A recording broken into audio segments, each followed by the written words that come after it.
So many people in this world are dealing with so much stress from so many different environments, from their jobs, their careers, from financial world that we're a part of today, the worldwide economic downturn, and then all the normal challenges that you face if you have a family and you're working hard and you're raising children. And so I wanted to do a show where you could take a couple that at first glance you'd know who the bad person was. And most of us tend to make those kinds of judgments. But as we got deeper, you begin to see that, again, no matter how thin you slice it, there's always two sides, and you see that good people can make bad decisions and really harm themselves and harm other people. But the good news is you can change those decisions and change your life in a heartbeat. People often will say, it took me 20 years to, change my life, or 10 years to change my life. But you change your life in a moment. The moment you get the truth clear in your mind, the moment you get clear about what's most important to you, and the moment you make a decision and act on it. And that's what this show is really about. So I put the show together and worked with this couple because of a couple of reasons. Number one, there are, 5 kids involved here, 5 boys that desperately need parents, and neither one is really there at this time. They were both caught up in their own pain. And how many families do we see like this? It's so easy to point the finger at other people, but when we get overwhelmed, when we get overloaded, we forget about the impact we're having on other people very often that we care about the most. Or we know it, but we feel like we're powerless to change it.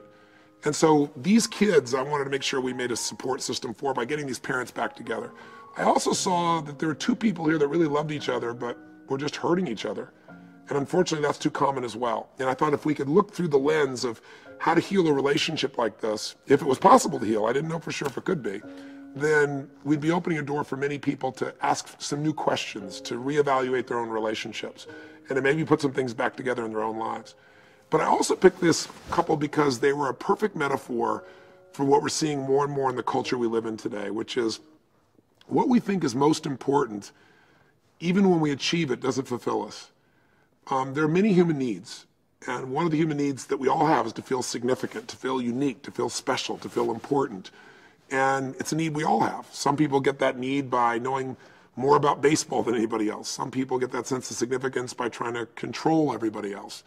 Some people get that need of significance met by working harder than other people, some by being more generous, some by wearing, special makeup or dressing in a unique way or having earrings every location you want to imagine or don't want to imagine. So there's lots of ways to feel unique and special, and it's a need. Everybody's got it. Some people do it through their religion. But when we make that need first, when we make our own sense of significance first above everything else, there's such a vicious price to be paid. And yet we don't know this as a culture today. In fact, if you go to a place like India and you ask people there, young people, high school students, what do you want to be when you grow up? The number one answer that you'll hear is a software engineer.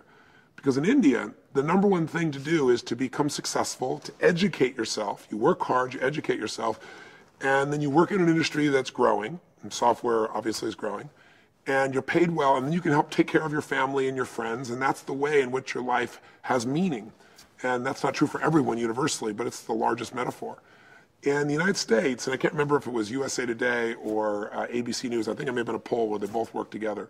They did a poll only about 6 months ago, and they asked high school students in the United States, what do you want to be when you grow up? And what do you think they said? Famous. Now, famous just means I want to be significant, I want to be unique, I want to be special, I want to be important. But today, you can become famous by being infamous. Today, you can be famous by, creating enough problems, by being stupid enough. Some of the role models that we have today, so most of the role models in the media at least, very often for young people are people that are constantly getting themselves in trouble and then getting acknowledged for it, being rewarded for it, being paid, $1 million for your story when you're going in from drug rehab before you even go in the case of somebody like Lindsay Lohan. So I'm not knocking those celebrities, those individuals. I'm just saying, as long as we think that if we become special enough in some way that we're going to be happy, we'll always be disappointed. I know that because I've had the privilege now of working with, at this stage, 4 million people from 100 countries. And anyone who pursues significance first above love, above family, above contribution, above something outside yourself is always disappointed because it's never enough. When you get to what you think is so significant, it's not enough. It's not enough acknowledgement, it's not enough money, or you get acknowledged but it doesn't feel good anymore because you feel like people want something from you.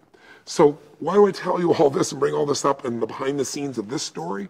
Because Melissa Lawson had 5 boys. 5 boys I know she loved and felt deep, deep commitment to.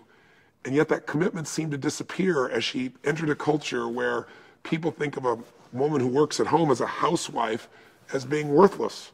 Other women give that impression. And we allow the culture to start to control us, to start to make us decide what's important, what's not important. And when that happens, you're going to have the same problems everybody else in the culture has. And would you say most people in our culture are happy, fulfilled, have a deep sense of meaning, love their work or mission, are physically fit and strong, have passionate, healthy relationships? The answer would be no. Not for the majority of people.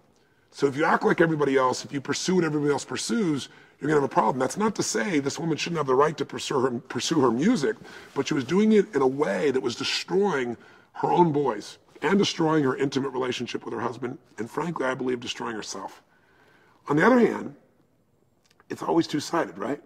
I knew that underneath this, for her to be there, this man, Rick, her husband, must have some real challenges too that haven't shown up. And when I first heard about this, and I heard that, while she was off doing this show, that he had an affair, I just want, my number one thing is I need to take him and rip him open, right?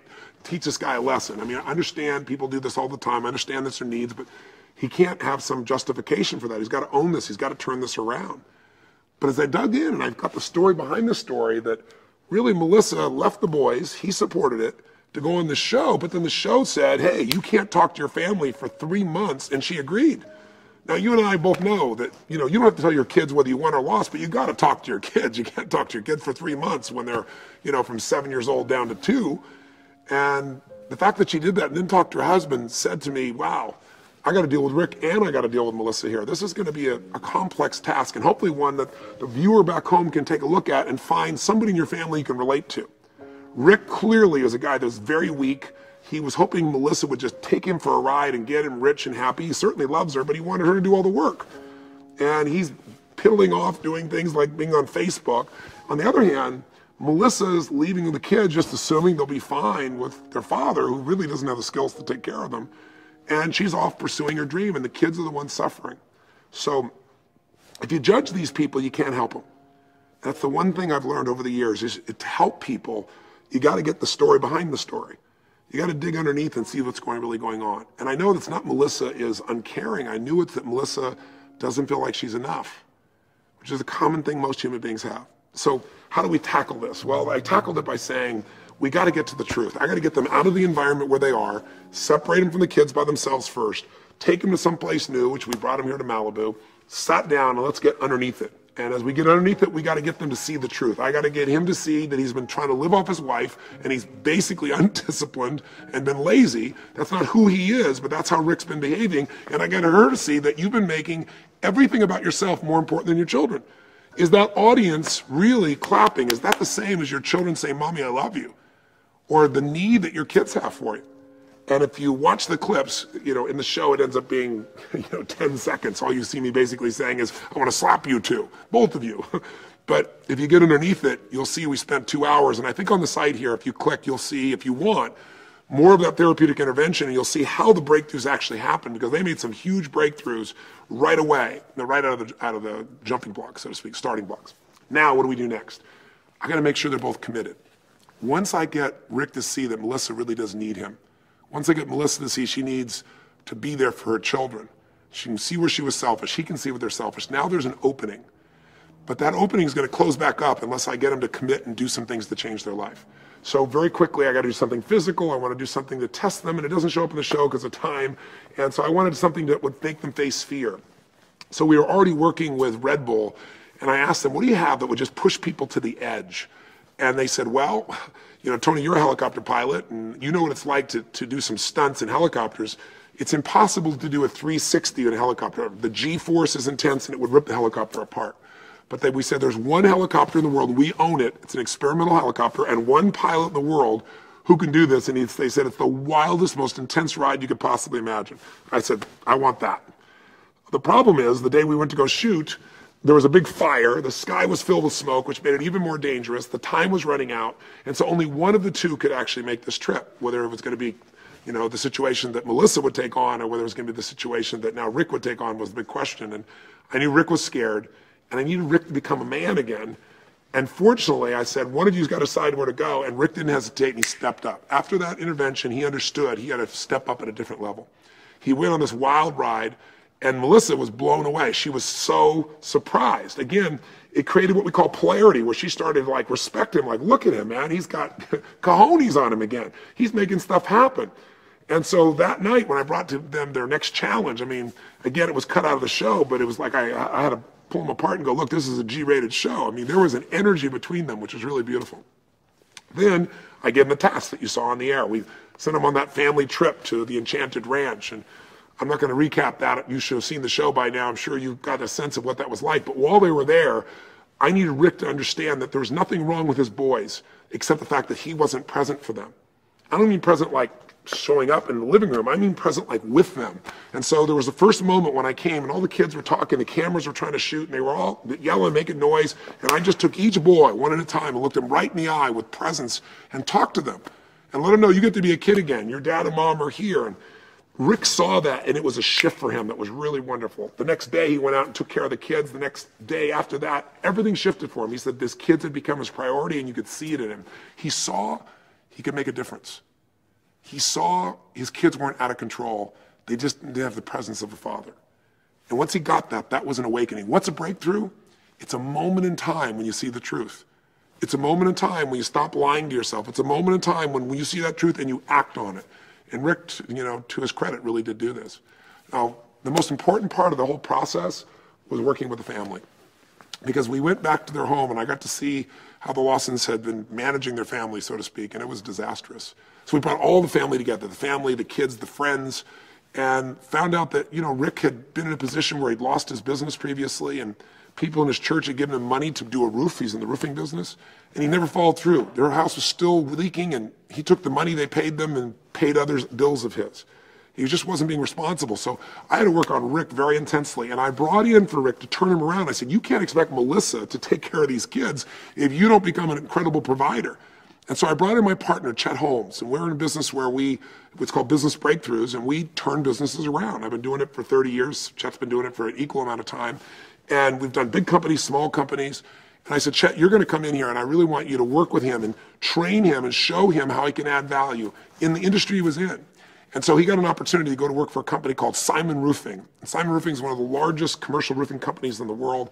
And they have a very special approach to making sure that they provide the needs for their customers different than anybody else. So we took him out, got him in a suit, got him out there working out, got him losing weight, got him going doing his presentations. None of this you see in the show because we only have 44 minutes, so we had to focus only on the breakthroughs that happened really with Melissa. But Rick had huge breakthroughs. In fact, at the end of the show, what's cut out, the people from Simon Roofing gave him a job, and he's gone to work for that company, and he was able to make enough in that job to be able to keep them from losing their house and start turning their finances around. The final part of kind of the story behind the story that I really want to point out to you, and I'll wrap up here, is if this is a story about getting to the truth, if this is a story about valuing what's most important in your life, then I had to get Melissa to not just verbally say that her kids were the most important thing. I had to get her to commit in a way where those boys would know for the rest of their life that they were the most important thing on earth. If she didn't do that, if she kept going for her music, even though she has a true gift, I mean, the argument would say God gave her this incredible voice, but he also gave her these 5 boys. So I needed to make sure that she drew a line in the sand and she really separated from her ego needs and focused on her children.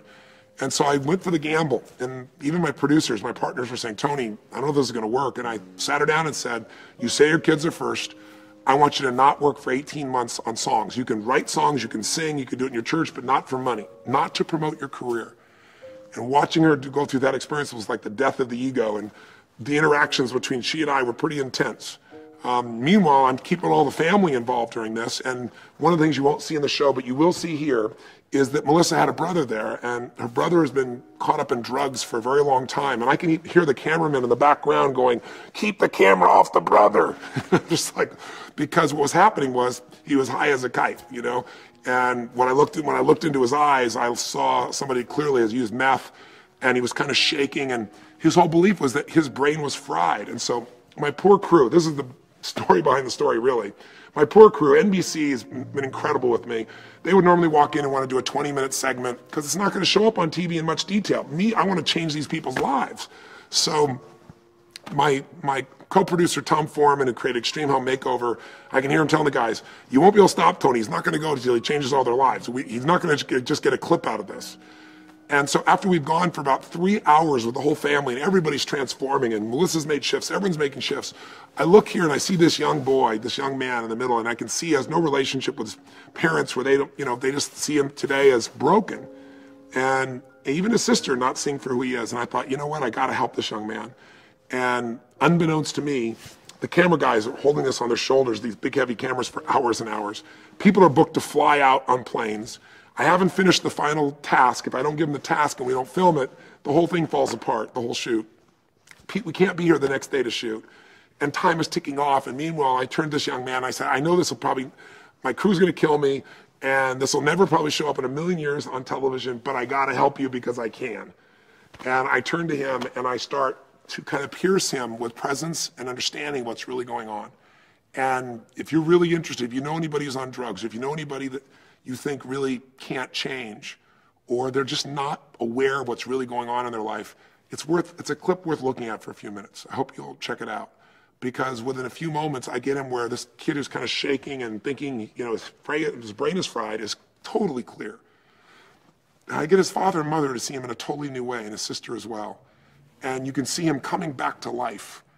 And it would have been a wonderful piece to put in the show, but unfortunately, 44 minutes, and it takes you off on a whole nother story. But we have it here for you to take a look at the clip just to see what's possible. I hope you'll check it out. But in the end, Melissa, to her credit, the transformation that occurs is she's mad, she's angry, but she makes the shift. She really commits to being a mom. Meanwhile, I've got a plan. If she really commits, I'm not going to hold her 18 months. I'm going to give her a new opportunity, but she doesn't know that.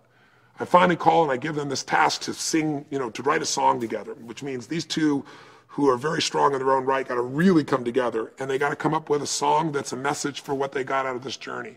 And when they arrive in LA on 2 days' notice, they sing this amazing song, United We Stand. I was doing everything not to cry because it was the message I wanted to give them from the very beginning, that all the problems that we have in our lives, the problems with the kids, the problems economically, problems in a relationship, are because we've divided ourselves. Oftentimes we've divided within ourselves what we should and shouldn't be like, but we certainly divide with our partners in life. And the song's words just expressed what everything was really about. It was really, really beautiful. And in the end, as if you saw the show, Melissa then discovered that now that she doesn't, need to commit this way, now that she knows what's most important is her kids and she's living that way, she's given opportunity to have a record contract. And I'm happy to tell you that here's what Melissa's doing today. The update is Rick has become a real man for his kids. Melissa will tell you straight. He's absolutely incredibly strong and present in his incredible experience. In fact, Melissa and Rick went back to the Enchanted Ranch, and they're there with the man who created that ranch there that you saw on the show. And he said, are these the same kids? And he's kind of like Wyatt Earp. If you saw the show, he's not in any form of exaggeration. The kids are so different because Rick's so different. And he's working hard. But meanwhile, Melissa, the change in her is just, I couldn't be more grateful. It's been a year. And here's a woman that, her kids are number one no matter what. She's finding a way to take care of 5 boys, figure out how to manage everything simultaneously, take care of the house, take care of this, have her career. And a telling sign was they had a July 4th concert for 30,000 people, and Melissa's going to be one of the headliners. It's in Texas.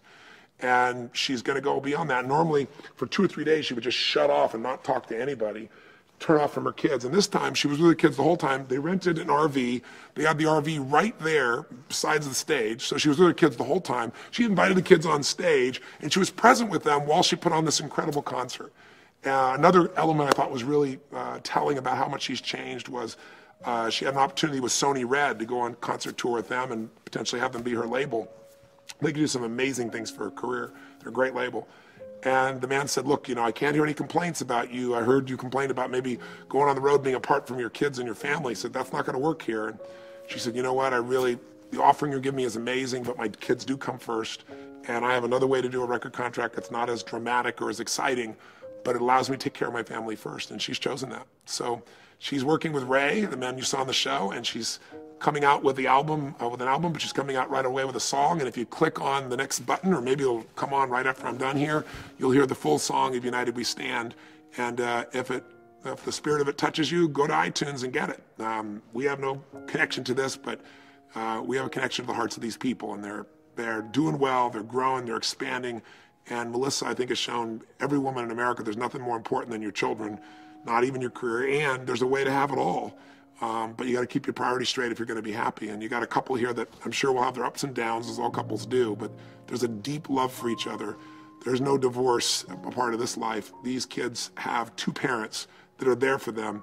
And I think, Rick and Melissa have really shown us how much life can change if you get your priorities straight. And we all have to decide what those priorities are. So that's the story behind the story. If the show touches you, please pass this on. There's some links here you can send, or if you haven't seen the show and you just heard the whole story, go watch it on Hulu. And once again, you can see what's happening with the two of them by clicking on the next click button nearby. And I really encourage you to see the intervention that was done with her brother so you get a sense of just how you can get people present within a few moments. Thanks for watching. Live strong and live with passion.